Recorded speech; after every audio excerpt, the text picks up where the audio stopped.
প্রিয় দর্শক, আজকের পুনর্কথা আলোচনায় আপনাদেরকে স্বাগত। আজকে আমরা বগুড়ার ডিমের বাজার নিয়ে আলোচনা করব। আমাদের সঙ্গে আলোচনায় অংশ নিয়েছেন প্রতিদিনের বাংলাদেশের বগুড়া ব্যুরোর স্টাফ রিপোর্টার অরূপ রতনশীল। অরূপ, আপনাকে স্বাগত। ধন্যবাদ। আমরা শুরুতেই অরূপ আপনাকে জানতে চাইবো যে বগুড়ার ডিমের বাজার পরিস্থিতি কেমন? আপনাকে ধন্যবাদ। খুব গুরুত্বপূর্ণ একটি আলোচনায় আপনি আমাকে আমন্ত্রণ জানিয়েছেন। আপনারা জানেন যে গরিবের মাংস বলা হয় এই ডিমকে, কিন্তু এই ডিম বর্তমানে যে বগুড়ার বাজার, আমরা বাজার ঘুরে দেখেছি যে বগুড়ায় ডিমের বাজার এখন অস্থিরতা বিরাজ করছে। কারণ এই মুহূর্তে বগুড়ায় যে ডিমের বাজার, সেই ডিমের বাজারে আমরা দেখেছি যে গত 15 দিনের মধ্যে যে 4 টাকা হালিতে কিন্তু ডিমের দাম বেড়েছে। অর্থাৎ গত 15 দিন আগে প্রতি হালি ডিম বিক্রি হচ্ছিল 48 টাকা হালিতে, এবং সেটি বেড়ে কিন্তু এখন বিক্রি হচ্ছে 52 টাকা হালিতে। এই মূল্য বৃদ্ধির জন্য দায়ী কে?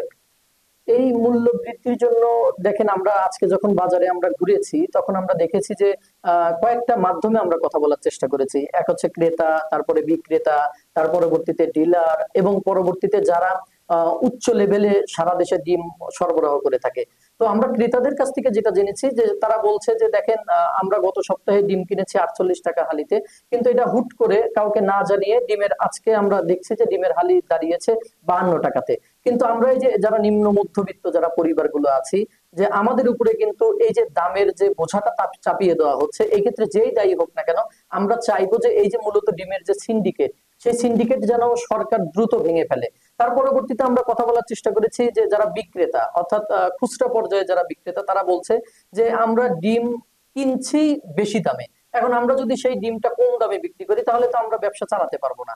অপরদিকে ডিলারদের বক্তব্য হচ্ছে কি, যে আমাদের সরবরাহ কমে গিয়েছে, অর্থাৎ উচ্চ পর্যায় থেকে যে সরবরাহ গুলো আগে হতো, অর্থাৎ প্রতি দিন বগুড়াতে 4 থেকে 4.5 লাখ ডিম সরবরাহ করতো বিভিন্ন প্রতিষ্ঠান, তার মধ্যে অন্যতম প্রতিষ্ঠান হচ্ছে কাজী ফার্ম। তো কাজী ফার্ম সেই ডিমের সরবরাহটা কমিয়ে দিয়েছে, এটা ডিলারদের অভিযোগ যেটা, এবং তারা এখন বর্তমানে ডিম পাচ্ছে 2 লাখ, 2 লাখের একটু বেশি পরিমাণে ডিম পাচ্ছে। তো এই কারণে কিন্তু ডিলাররা অভিযোগ করছে যে বাজারে একটা বিরূপ প্রভাব পড়েছে।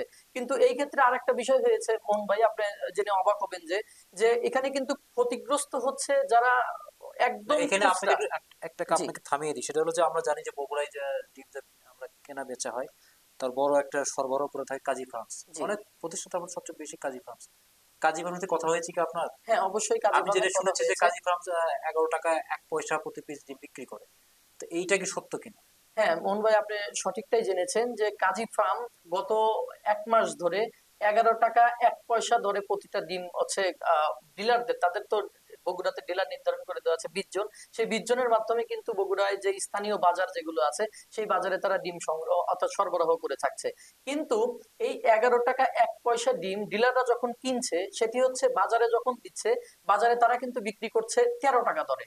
তো এর পরবর্তীতে যারা খুচরা ব্যবসায়ী আছে, আসলে কি 13 টাকা বিক্রি করার কথা, নাকি কত পয়সা এর সঙ্গে যোগ হওয়ার কথা বলা আমরা হচ্ছে? যতটুকু কথা বলে জেনেছি এর আগের পরিসংখ্যান যদি আমরা দেখি, যে তারা কিন্তু খুব সীমিত পরিমাণে লাভ করেছে, অর্থাৎ তাদের লাভ ছিল পয়সার আকারে, কিন্তু এখন সেটা কিন্তু টাকায় রূপান্তরিত না, আমি হয়েছে। একটু আপনাকে সাহায্য করি দর্শকদের উদ্দেশ্যে, যে কাজী ফার্ম যদি 11 টাকা 1 পয়সা হিসেবে ডিম বিক্রি করে ডিলারদের কাছে, তো ডিলাররা, তাদের তো ব্যবসা আছে, তাদের পরিচালনা ব্যয় আছে, তাদের স্টাফ আছে। সাধারণত আপনি তো দীর্ঘদিন ডিমের বাজার পর্যবেক্ষণ করছেন, সাধারণত একটি ডিমের ক্ষেত্রে কত পয়সা যোগ করে তারা, আর এখন করছে তারা কত? এখন যোগ করছে বলছে আপনি উৎপাদন খরচের কথা যেটি না, জানাচ্ছেন। 11 টাকা 1 পয়সা বিক্রি করছে পার ডিম।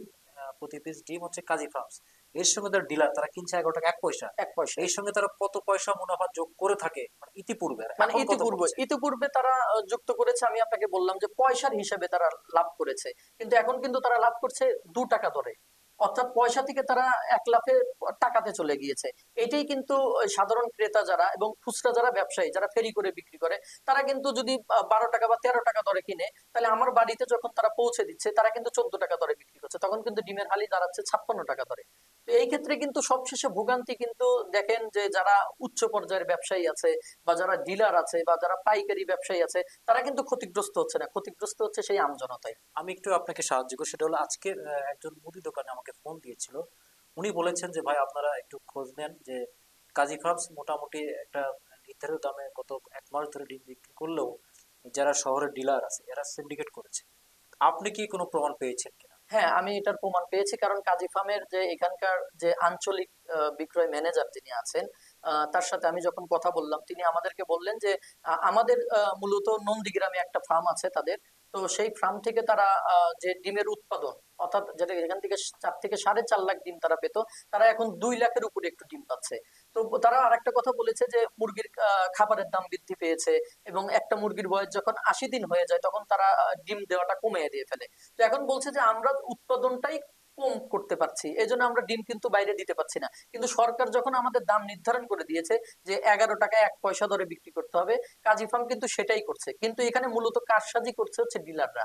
ডিলাররা যদি একটু দামটা যদি 11 টাকা 1 পয়সার জায়গায় যদি তারা 11.5 টাকা বা সর্বোচ্চ 12 টাকাতেও বিক্রি করে, তাহলে কিন্তু দামটা কিন্তু খুচরা পর্যায়ে 13 টাকার উপরে মানে আপনি যাওয়ার কথা বলতে না। চাচ্ছেন যে 11 টাকা 1 পয়সা রেটটা সরকার নির্ধারণ করে সরকার দিয়েছে। নির্ধারণ করে আচ্ছা, দিয়েছে, এখানে এটা কাজী ফার্মের ভাষ্য। আপনার বক্তব্য বোঝা গেল আপনি কাজী ফার্মের কথা বলেছেন, আপনি যারা ডিলার তাদের সাথে কথা কথা বলেছেন, বলেছি। আপনি সাধারণ যারা ভোক্তা যারা ডিম কিনে প্রতিদিন তাদের সাথে কথা বলেছেন।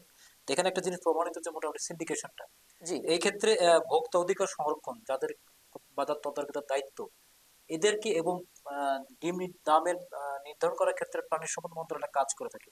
এই দুই অধিদপ্তর কর্মকর্তার সাথে কথা বলেছেন, তারা কি বলছেন? মন ভাই, প্রাণী সম্পদ অধিদপ্তরের সাথে আমি কথা বলেছি প্রথমে।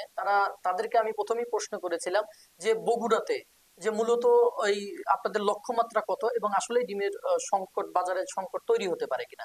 তারা আমাদেরকে যেটি আশ্বস্ত করে বলেছেন যে আমরা এবার যে লক্ষ্যমাত্রা নির্ধারণ করেছি তার চেয়ে দ্বিগুণেরও বেশি ডিম বগুড়ায় উৎপাদন হচ্ছে, এবং বগুড়ায় চাহিদা মেটানোর পরেও পার্শ্ববর্তী জেলাতেও কিন্তু বগুড়া থেকে ডিম গুলো সরবরাহ করা যাওয়ার কথা। তারা যেটি বলছেন, তারা আশঙ্কা করেই বলছে যদি এটি হয়ে থাকে তাহলে এটি পুরোপুরি কৃত্রিম সংকটের কারণে হয়েছে। আর যারা আইন প্রয়োগ করছে, অর্থাৎ ভোক্তা অধিকারের কথা আপনি বললেন, ভোক্তা অধিকারের সাথে আমরা কথা বলে যেটি জেনেছি যে তারা নিয়মিত এটি তদারকি করছে, কিন্তু ডিলাররা ভোক্তা অধিকারকে নিয়মিত আপডেট দিচ্ছে যে তারা এত দামে ডিম কিনছে। বা ভোক্তা অধিকার একটা বিষয় বলতে নারাজ হয়েছে যে শুধু কাজী ফার্ম না, আমরা কাজী ফার্ম হয়তো 10,000 ডিম দিচ্ছে, কিন্তু তারা 1 লাখ চাহিদা আছে এক ব্যবসায়ী, তারা 90,000 ডিম যে বাইরে থেকে কিনছে সেটির হিসাব কিন্তু ডিলাররা যেভাবে দেখাচ্ছে ভোক্তা অধিকার কিন্তু সেইভাবে সেটা মেনে নিচ্ছে। তারপরেও ভোক্তা অধিকার বলেছে যে কেউ যদি বগুড়ার বাজারে ডিমের কৃত্রিম সংকট করে তাদের বিরুদ্ধে কঠোর আইনগত ব্যবস্থা নেবে। 5ই আগস্টের পর মানে শেখ হাসিনা সরকারের পতনের পর ভোক্তা অধিকার কি খুব বাজারে অ্যাক্টিভ দেখা গিয়েছে? আমরা দেখেছি অ্যাক্টিভ, তারা 4-5 বার গিয়েছে, এবং বর্তমান যে নতুন জেলা প্রশাসক মহোদয় আছেন, তার আগের যে ডিসি মহোদয় ছিলেন তার সাথেও একাধিকবার তিনি বৈঠক করেছেন। কিন্তু তার পরবর্তীতেও আমার মনে হয় যে ডিমের বাজারের যে অস্থিরতা সেটি কাটেনি। কিন্তু ক্রেতাদের একটাই দাবি যে এই যে সিন্ডিকেট যেটাই হোক, আমরা এই প্রতিবার আমরা আমাদের যে এই ভোগান্তিটা, আমাদের নিম্ন মধ্যবিত্ত পরিবার যারা আছি তারা যেন আর ভোগান্তিতে না পড়ে। ধন্যবাদ অর্ব আপনাকে। প্রিয় দর্শক, আমরা আলোচনায় বুঝতে পারলাম যে ডিমের দাম বৃদ্ধির মূলে রয়েছে সিন্ডিকেশন। এই সিন্ডিকেশন দেখার দায়িত্ব হচ্ছে সরকারি দুটি প্রতিষ্ঠান, ভোক্তা অধিকার সংরক্ষণ অধিদপ্তর এবং প্রাণী সম্পদ অধিদপ্তর। আমরা আশা করব যে সরকারি দুই প্রতিষ্ঠান খুব শিগগিরই এই সিন্ডিকেশনটা ভেঙে দেবে এবং জনমনে স্বস্তি এনে দেবে। প্রিয় দর্শক, আপনাকে ধন্যবাদ। আগামীতে কথা হবে, দেখা হবে নতুন কোনো বিষয় নিয়ে। ততদিন আপনি ভালো থাকবেন। ধন্যবাদ।